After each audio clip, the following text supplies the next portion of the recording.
6 മണിയായപ്പോത്തിന് ജനം അറിഞ്ഞോട്ടോ. Palm oil 99 റുപ്യ ഉള്ളവരോ. സത്യാണ് പറഞ്ഞത്. പാമ്പടി കിട്ടാതെ അങ്ങോട്ട് എത്തിയല്ലോ. വാഹത്താണെന്ന് കൂട്ടിക്കോ. ഇതാരെ കൊണ്ടുപോയിക്കൊന്ന് വാങ്ങിയാ എന്തേ വെളിച്ചെണ്ണാണ് 239 റുപ്യ ഉള്ളൂ. ഒരൊറ്റ ഇന്നലെ ഉറങ്ങിയിട്ടില്ല പോകുന്നുണ്ട്. മുഴുവൻ വന്നു പോരെ.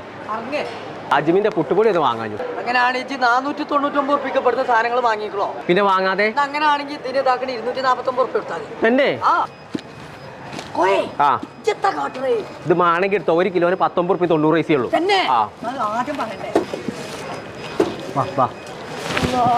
നീർക്കൊല്ലേ 1 കിലോ 659 റുപ്യ ഉള്ളൂ. ഇതോ 5 കിലോ ഉള്ള ജമീലാക്ക് 350 റുപ്യ ഉള്ളൂ. ജമീലല്ലേ ഉജാലാണ്. എന്തായാലും പെണ്ണെന്നല്ലേ ഒന്നെടുക്ക. ഇജ്ജ് എടുക്കാൻ പോണ്ട്. ഞാൻ ബാത്റൂമേ ഇതെവിടെ എത്തിയത്? ബക്കറ്റ് പാട്ടൊക്കെ അവിടെ 99 റുപ്യ കൊടുക്കണാണ്ട് പോ. തന്നെ മാണെങ്കിൽ എടുത്തോ. 32 ഇഞ്ചിന്റെ സ്മാർട്ട് ടി വി